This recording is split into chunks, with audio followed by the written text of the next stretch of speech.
In other news, aerospace company Boeing has announced it will be laying off 10% of its workforce. The cuts will affect around 17,000 employees and come as 32,000 workers have been on strike since September, costing the company millions of dollars every single day.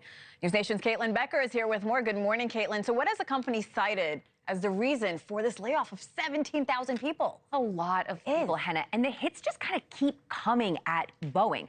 CEO and President Kelly Ortberg has only been on the job for about 2 months, and they've been rough ones. Half of that time, he's had to deal with that crippling labor strike that Henna just mentioned, reportedly costing the aerospace giant $1 billion a month.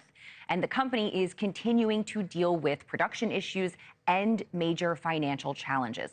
Ortberg telling staff in a memo Friday the company is in a difficult position and that, quote, structural changes were needed to maintain a competitive edge over the long term.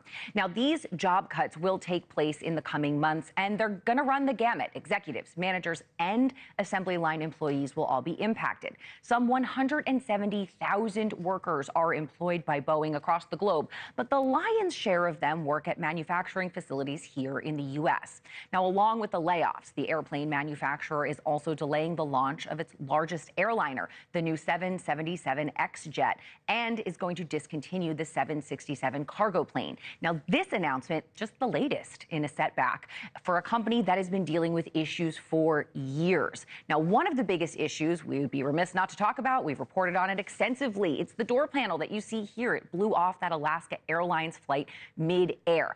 Thankfully, there were no serious injuries here, but an investigation found that the aircraft left the factory 2 months earlier without some of the bolts that it needed to hold that door plug in place. And of course, its space and defense business is also in the headlines for all the wrong reasons. The Boeing Starliner returned to Earth uncrewed last month after NASA deemed the spacecraft was unsafe, leaving 2 astronauts stranded on the International Space Station until February. And the problems just don't end there, Henna. In a preliminary report on its third quarter earnings, the company revealing that it expects to incur losses close to $10 a share. That's a lot worse than analysts had forecast. They predict the company is going to burn through $3 billion in the quarter. It just keeps getting worse for Boeing. There's another investigation I want to talk to you about into the crashes of 2 737 MAX jets. I remember that story. It led to the deaths of 346 people.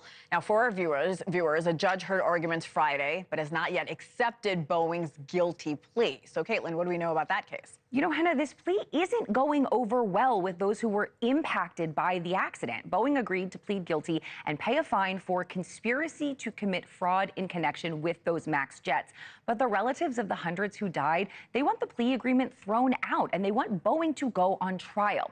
Now, the judge hasn't revealed which way they're leaning yet, but after listening to both sides, he did say there is a lot to think about and promised to make a ruling soon. A lot of people waiting for that ruling. Caitlin Becker, thank you so much, live in the newsroom today. Thanks for watching, everybody. Go to joinnn.com to find News Nation on your television provider. Also, don't forget to click that red subscribe button below to get more of News Nation's fact-driven, unbiased coverage.